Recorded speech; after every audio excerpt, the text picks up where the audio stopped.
All right, ladies and gentlemen, if I haven't put enough on your guys' plate in terms of coin roll hunting varieties and errors, here's another one for you, and this one's really exciting because I'm sure at least one of you have come across a coin that feels a little bit more underweight or a little bit smaller. Okay, there's a reasonable explanation for that.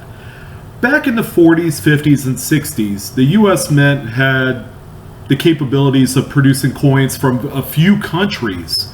For example, the US would also produce Philippines coins.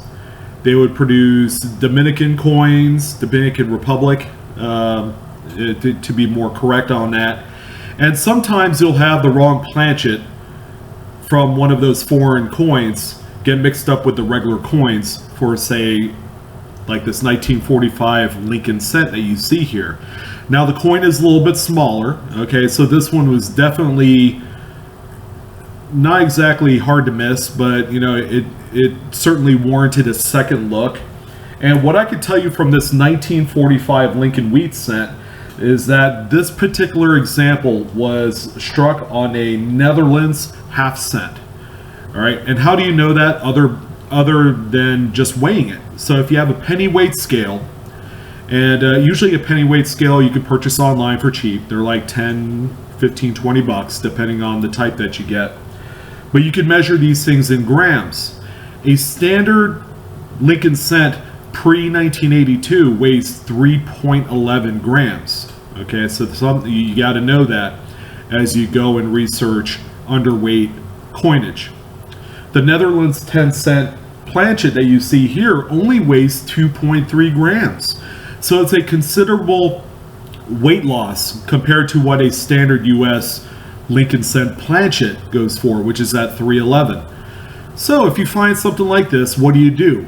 Okay, typically it's something that you can't just go out and sell because of fakes. You can easily make a coin underweight, through a few methods. Grinding the edges is one. Acid dipping it can also produce similar effects.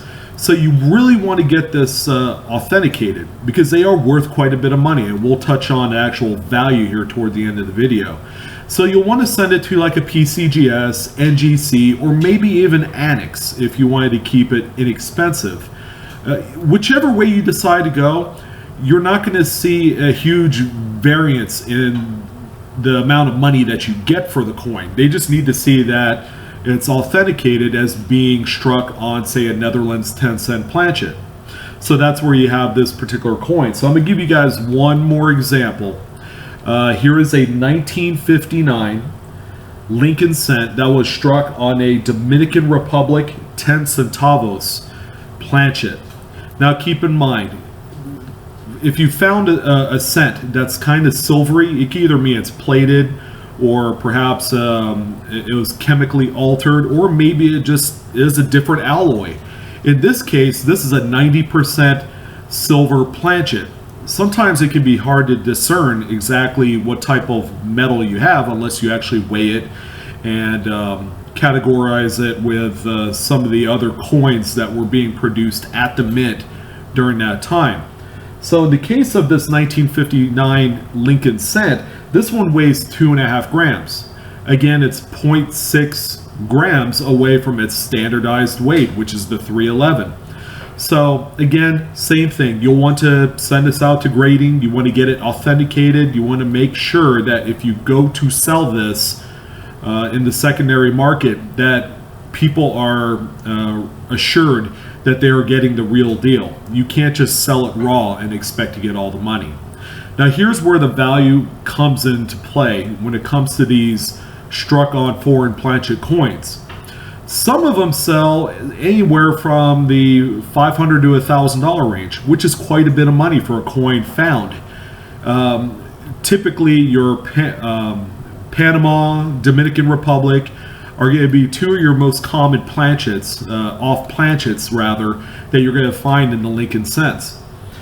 In the case of the Dominican Republic 10 cent silver Lincoln cent, that one's worth somewhere between $2,000 and $3,000. We're talking quite a bit of money.